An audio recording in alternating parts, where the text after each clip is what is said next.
I'm Dr. Nikki Instone. Today I'd like to talk to you about being perfect and your imperfections. First of all, we need to talk about the human condition.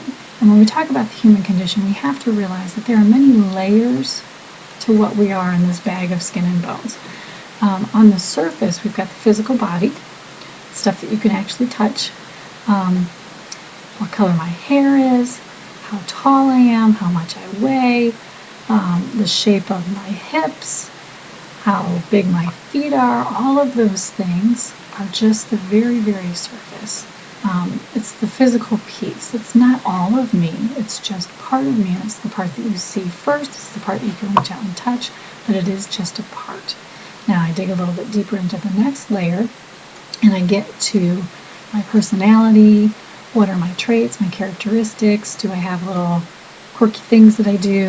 Am I funny? Am I smart? Am I a little bit scatterbrained? All of those things kind of lay at the next level. And some of this is based on my personality, like I said. My ego gets involved in that regard also. And also, it's made up of the experiences that I've had. So while my personality makes me unique, nobody else has quite the exact same grouping of characteristics that I do, or maybe not in quite the same balance. Other people are funny or funnier than I am, but no one is quite like me. And that's something to be proud of, that uniqueness. The experiences that we bring into life, that we've gone through in life, the experiences that we've gone through in life are things that can make me stronger. They might make me unique. I might treat life differently because of something I've gone through in the past that other people have not experienced, but it also makes me stronger in some regard. And when I can remember that, I can be proud of the things in that layer, even if maybe they're not the most positive traits or characteristics or experiences. Now, I dig even deeper, and I get to the core of who I am, which is my soul. That is a beautiful, perfect core. That's where I can be perfect in my imperfections, when I can remember that that is more of a reflection of who I am than the things that are on the surface. Now, I want to talk about perfectionistic thinking. A lot of people get caught up in this, and they think that life is either black or white, or it's all or it's nothing. And what happens for some people is when they react to life, it's easier to go to one extreme or the other. Because over here at this extreme of, I was wonderful, they know how to act over there. Or the other extreme of, I'm horrible, they know how to react over there. But when you go in between, in that gray, it's not so clear. How can I be horrible and wonderful at the same time? How do I comprehend that and put that together in one package? And we are complicated beings, so that's where life happens, in that gray in between, not one extreme or the other. So finding a way to be comfortable and embracing that gray, wrapping around that, you have to really challenge your thinking. Let's look at a simple example. I work with a lot of teenagers who are still in high school, and test stress is one of the big things that we work on. And a lot of these people have perfectionistic thinking. So if they're going in to take a test and they want to get an A, and instead they get a B, what happens sometimes is they come in and they tell me, I'm so stupid, I can't do anything wrong, I'm just such a big failure, I'll never amount to anything, I'm a loser. These things they think and they say to me in reaction to getting a B on a test. What we have to do is look at this and say, whoa, this is not true. None of these things are true. What is true is, and then we have to look for these. Maybe the test was hard. Maybe they didn't study as much as they needed to. They can do better the next time. And other kids who are also smart also got B's, maybe even C's on the test. And put it in that perspective so it doesn't become one thing that when it wasn't perfect it meant something horrible. And find that gray, that truth in between. And then you don't have to have those negative reactions to an event that didn't turn out perfectly. Very few events, I suppose, will turn out perfectly, so to be able to find that gray is paramount. The other thing to ask yourself is, who are you trying to please or impress? Possibly partly yourself, most likely other people, maybe one or two other people that are important to you, maybe the whole world. There are some people that really feel like They need to have everybody like them. They need to have everybody think highly of them. They need to have everybody know that they're X, Y, or Z. Smart, or beautiful, or talented, whatever that might be for them. At the end of the day, the only thing that matters is that you know that you're wonderful and how you're wonderful.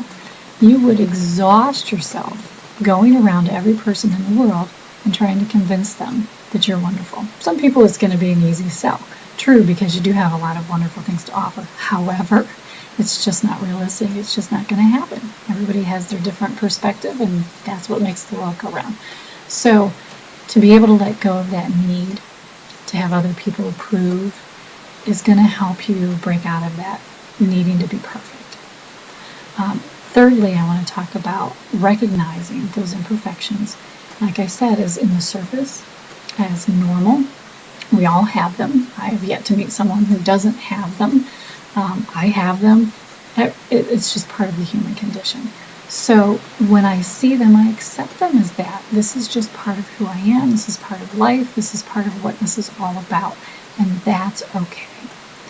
Now I can take it a step further and maybe even embrace those imperfections. Maybe I can call them quirks. Maybe they're endearing. Maybe it's what makes me interesting at parties because I have these weird things that I do, some interesting things in my personality, what have you. So finding that is, if you can accomplish that, you've done fantastic in life to be able to look at your imperfections and say, yeah, here they are. Go ahead and look at them. I'm fine with it. If you meet someone who is not fine with your imperfections, one of the things you can remember is that their focus on your imperfection is probably telling you something more about them than you. The fact that they're focused in on that, that's curious, isn't it? Not curious that I have it, but more curious that that's what they're focused in on. So you can use that to help take the sting out of those moments when someone points out a flaw or reminds you of a flaw or criticizes you for a flaw. Those imperfections are normal, nothing to be ashamed of. Go ahead and be proud. Finally, I want to share with you my experience as a therapist. Clients come into my office, and a lot of times the work that they need to do is to open themselves up to me, show me those imperfections, share with me their vulnerabilities, their flaws, the things that maybe they're even ashamed of. And I have to say, this is true now, has always been, and I predict will always be in the future, that there has yet to be a time that when someone has shown me their imperfections that I felt like repelling. It always draws me to them. It pulls me in closer. They show me that human side, that vulnerability, those imperfections, and I relate to it. I have compassion for it. I understand it. I see more of who they really are in that, and it lets me get closer to that core.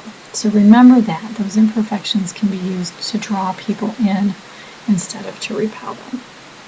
At the end of the day, it is you that matters, what you think about you, and when you can remember who you really are, that who you really are is not just the surface stuff, but the deeper things, the core that is so beautiful and just pure love and light.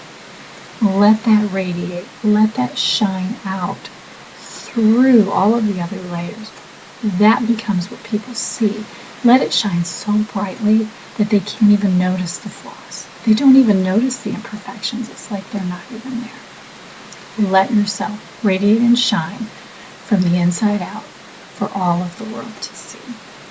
It is possible to be perfect in your imperfections. It takes a little bit of work with your thinking, with how you respond to other people, how you understand who you are and who we all are. It is possible, and I encourage you to work through that for yourself so you can be proud and know who you are and that you are a beautiful human being. I thank you, and I hope this has served you well. Namaste.